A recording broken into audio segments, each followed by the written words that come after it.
میرا نام آصف ہے. میں رینیوبل انرجی انجینئر ہوں. بائی بورن میں مسلمان ہوں اور الحمدللہ بائی ریسرچ بھی میں مسلمان ہوں. کچھ ویکنیسز آئی تھی کچھ سالوں پہلے، وہ مجھے اتفاق ہوا پڑھنے کا یو کے اندر، اور وہاں پہ میں اپنا مائنڈ جو ہے وہ کلیئر کر کے گیا تھا، کیونکہ اگر میں یو کے میں پیدا ہوتا تو ہو سکتا ہے میں کرسچن ہوتا. تو یو کے گیا اور وہاں پر کرسچنس پہ بھی ملا اور ڈفرینٹ ریلیجن لوگوں سے بھی ملا، اور ناٹنگھم اسلام انفارمیشن پوائنٹ کے تھرو میں نے دعوت بھی دی، ان سے ملا. اور جس طرح سے ڈیبیٹس ہوئیں، آپ کی بکس ہیں، احمد دیدات کی بکس ہیں، انہوں نے بہت ہیلپ فل کی. اور جب کرسچنز اور ڈفرینٹ تھے وہ بے بس رہ گئے، تو میرا یقین اور پختہ ہو گیا کہ اسلام اور قرآن کے علاوہ اور کوئی مذہب حق نہیں ہے، یہی صرف حق ہے تا قیامت تک، کیونکہ ان کی بے بسی دیکھی میں نہیں دیکھی وہیں پر. لیکن کچھ سالوں پہلے سر ایک شخص ہے، وہ بھی آئی پی سی سی احمد دیدات کے اسٹوڈنٹ ہیں، انہوں نے جو ابھی کلیم کیا ہے، آپ چاہیں تو میں اس کا نام بھی لے سکتا ہوں. انہوں نے کہا ہے کہ قرآن کی جو لٹرل میننگز ہیں جو عربک ہیں، عربک میں آپ جب ٹرانسلیٹ کرتے ہیں تو اس کی جو لغت ہے اس سے ہی آپ کو قرآن کو انڈرسٹینڈ کریں. آپ جو تفسیر دیکھتے ہیں یا پھر کچھ حدیث ہیں اس سے آپ اگر دیکھتے ہیں تو وہ قرآن کی انڈرسٹینڈنگ بالکل بدل جاتی ہے. جیسے کہ وہ کہتے ہیں کہ تورات جو ہے وہ موسیٰ علیہ السلام پہ نازل نہیں ہوئی. تو میرا کوشچن یہ ہے کہ پوری کی فاؤنڈیشن ہی جو ہے اس نے ڈسٹرب کر دی ہے، کہ جیسے اس نے کہا کہ مسجد اقصیٰ جو ہے وہ فلسطین نہیں ہے بلکہ وہ پیلسٹائن میں ہے. تو یہ جو انڈرسٹینڈنگ ہے کہ آپ کہ قرآن جو ہے وہ صرف قرآن سے ہی سمجھا جا سکتا ہے، کیونکہ وہ اللہ نے اس کی جو ہے ذمہ داری لی ہے. باقی تو مین میڈ لوگوں نے کتابیں لکھی ہیں ساری جو اس کا کلیم ہے.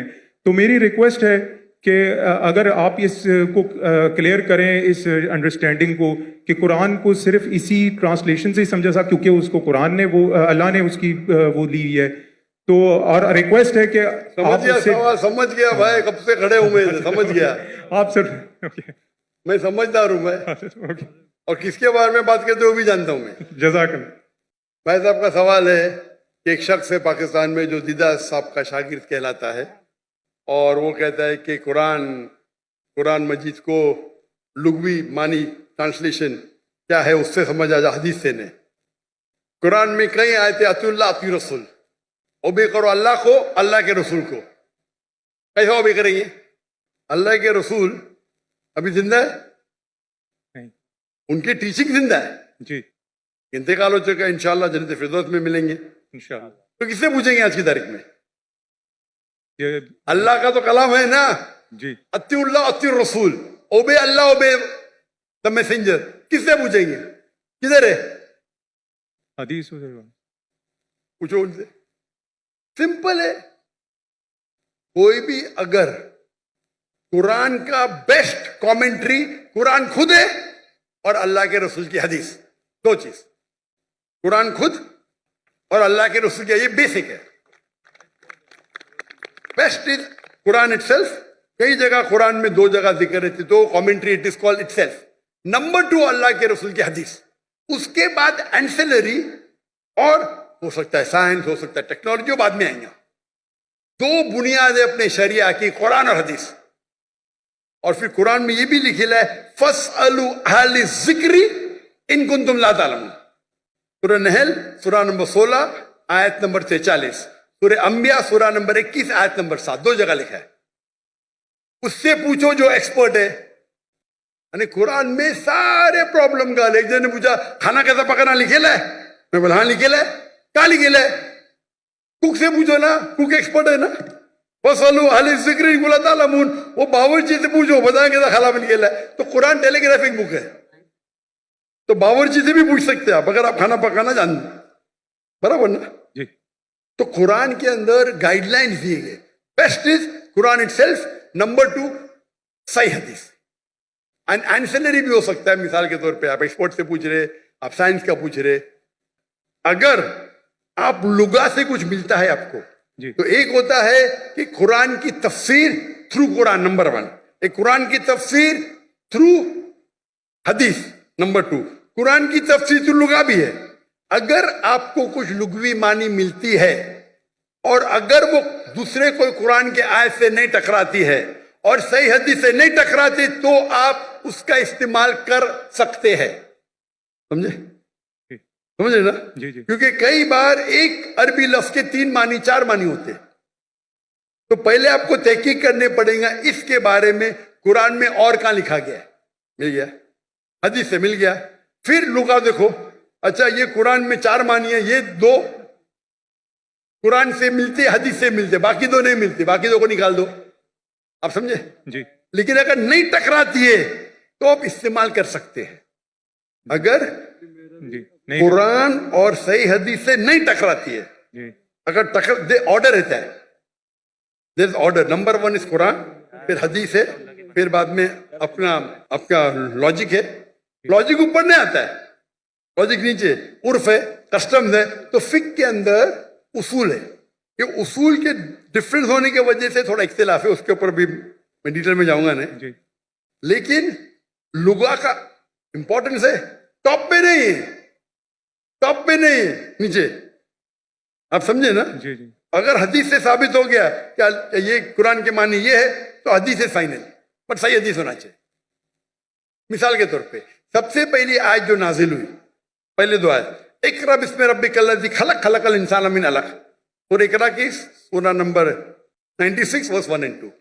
پڑھو اللہ کے نام سے جس نے پیدا کیا ایک خون کے لوتڑے سے, لیچ. ابھی سائنس آج کہتی ہے خون کے لوتڑے سے تو انسان بنا ہی نہیں, اس کا مطلب قرآن میں غلطی ہے, نعوذ باللہ, برابر نا. اور بہت سے لوگ اعتراض دیتے آپ کے پہلی 2 آیت میں ہی غلطی ہے, کیونکہ پہلے لوگ سمجھتے تھے, گریک لوگ, کہ انسان خون کے لوتھڑے سے بنا ہے. ابھی آپ جب تحقیق کریں گے تو علاقہ کے معنی 3 ہوتے ہیں. خون کا لوتھڑا, لیچ, لوچ جیسا, latch like substance, and some thing which killings, 3 معنی ہوتے ہیں. خون کا لوتھڑا, لیچ لائک سبسٹینس. لیچ کو کیا بولتے ہیں اردو میں؟ لونچ. لیچ کو کیا بولتے ہیں اردو میں؟ Joke. Joke, joke, joke, joke. اور تیسرا ہے سم تھنگ وچ کلنگ, جو لٹکتا ہے. تو کیت مور کے پاس جب گئے تھے اور یہ تینوں معنی دکھائے, کیت مور ایک کرسچن تھا, جی 1991 میں 1922 میں گئے تھے ان کے پاس. وہ دنیا کا بیسٹ ایمبریولوجسٹ تھا. لکھے کہ ترجمہ, ہماری سائنس کو پتہ ہی نہیں کہ ایمبریو مطلب جب بچہ ماں کے پیٹ میں جب شروع میں پیدا ہوتا ہے اسے کہتے ہیں ایمبریو. ہماری سائنس تو کہتی نہیں کہ وہ جونک کے جیسا لگتا ہے. وہ مائکروسکوپ میں گیا, شوق ہو گیا, ارے ہاں صحیح ہے بھائی, یہ جوک لگتا ہے. تو اس میں معنی کون سی ہے ابھی؟ علاقہ کی کیا معنی ہے؟ جوک. سمجھ گئے؟ یا بعد میں اس سے پوچھے باقی کے بارے میں کیا ہے, نہیں بھائی بچہ لٹکتا بھی ہے تو دونوں صحیح ہے. بچہ جب ماں کے پیٹ میں رہتا ہے, ووم میں رہتا ہے, تو بچہ لٹکتا ہے تھرو دا امبولیکل کارڈ, امبولیکل کارڈ کے تھرو لٹکتا ہے, برابر, دونوں صحیح ہے. اور ریسرچ کرے پتا چلا کہ دکھنے کے اندر بچہ شروع میں خون کا لوتھڑا دکھتا ہے تو وہ بھی صحیح ہے, خون کے لوتھڑے سے نہیں بنا لیکن خون کے لوتھڑے جیسا لگتا ہے. تو قرآن کی جو آیت ہے اقرا بسم ربک الذی خلق, خلق الانسان من علق, علاقہ کے معنی خون کا لوتھڑا, جوک اور لٹکنا, تینوں صحیح ہے. کوئی بھی حدیث سے ٹکرا رہا نہیں, کوئی بھی تفسیر میں لکھا نہیں, کوئی بھی تفسیر میں لکھا نہیں کہ یہ لونچ کے بارے میں, جوک کے بارے میں. خون کا لوتھڑا لکھا ہے لیکن وہ غلط فہمی تھی, کیونکہ خون کے لوتھڑے سے بنتا نہیں, خون کے لوتھڑے جیسے لگتا ہے. آپ سمجھ رہے نا؟ تو اس وقت آپ لغا کا استعمال کریں, اچھی بات ہے, لیکن وہ لغا اگر قرآن کی دوسری آیت سے ٹکراتا ہے یا حدیث سے ٹکراتا ہے تو اس کو چھوڑ دینے کا. آپ سمجھ رہے نا؟ جی جی تو لغا کی اپنی اس کا درجہ ہے لیکن نیچے. تو اگر آپ اصول کو جانیں, اصول کو جانے نے اور اپنے فتوے دینے لگے تو حالت یہ ہوئیں گا. اور امت کو اگر بیسک نالج ہے دین کی, کوئی بھی عالم آپ کو کوئی بھی گھمائیں گا نہیں عالم. اگر آپ کو پتا ہے دین کے بارے میں، واللہ کوئی بھی عالم گھما نہیں سکتا آپ کو. وہ پرابلم ہے ہم دین کے بارے میں جانتے ہی نہیں نا. میں آپ سے سوال پوچھتا ہوں، اگر ہندوستان میں حیدرآباد میں گاڑی پہلی بار آئی تھی بہت سال پہلے، تو ایک نواب گاڑی خریدتے، پہلی بار گاڑی آتی، امیر رہتے، مل جاتی گاڑی ان کو، تو گاڑی کے ساتھ ڈرائیور بھی آتی. کس کو چلانے آتا ہی نہیں، گاڑی کس کو چلانے آتا ہی نہیں نا، تو کمپنی اس کو ڈرائیور بھی دیتی ہے. تو نواب صاحب بولتے میری بیوی کو شاپنگ جانے کے، گاڑی کو باہر نکالو. تو ڈرائیور بولتے نواب صاحب گاڑی خراب ہو گئی، اب بھی صحیح کرو. تو بولے صحیح کرنے کے لیے 10 کلو گھی چاہیے، 20 کلو رائس چاہیے باسمتی رائس، اور 30 کلو شکر. تو نواب صاحب اس کو 20 کلو گھی دیتے، 30 کلو باسمتی رائس اور 30 کلو شکر دیتے، اور گاڑی چلنے لگتی. میں آپ کو پوچھتا ہوں، آج آپ کا ڈرائیور بولا مجھے گاڑی صحیح کرنے کے لیے 20 کلو اصل گھی چاہیے، 30 کلو باسمتی رائس چاہیے اور 30 کلو شکر چاہیے، دیں گے اس کو؟ Of course not. کیا کریں گے؟ لات مار کے بھگائیں گے نا. کیونکہ آپ گاڑی کے بارے میں جانتے ہیں، جی آپ دین کے بارے میں نہیں جانتے. تو یہ مسلمان کا جہل ہے. آپ دین کے بارے میں جان لیں گے تو کون آپ کو گھی نہیں پوچھے گا. آپ سمجھے نا. جی کل میرے بیٹے نے تقریر کی تھی اردو میں، کیا قرآن کو سمجھ کے پڑھنا ضروری ہے؟ ہو سکتا ہے کہ یہ ایگزامپل انہیں دیا ہوگا کل کی تقریر میں. دیے نا، ماشاء اللہ آپ تھے. جی تو وہ پرابلم ہے. اگر کوئی ایک دم پیچیدہ سوال ہے فقہ کا، تو جا کے پوچھو. یہ بیسک کیا پوچھنے کا؟ ہمارا فرض ہے. اگر کوئی فقہ کے بارے میں تو جاؤ مولانا کے پاس، اچھی بات ہے. یہ بیسک چیز کے بارے میں کیا، آپ سمجھ رہے نا. تو if you know the basic knowledge کو نا میں گھمائیں گا نہیں. تو قرآن کو سمجھ کے پڑھو. الحمدللہ جہاں تکلیف آتی ہے نزول ہے قرآن، تو کیا عالم سے بات ضروری ہے. لیکن یہ بیسک کس طریقے سے قرآن و حدیث پہ عمل کرنا چاہیے، تو ہر مسلمان اگر سیکھے. یہ ہمارے راہ نجات کی کتاب ہے.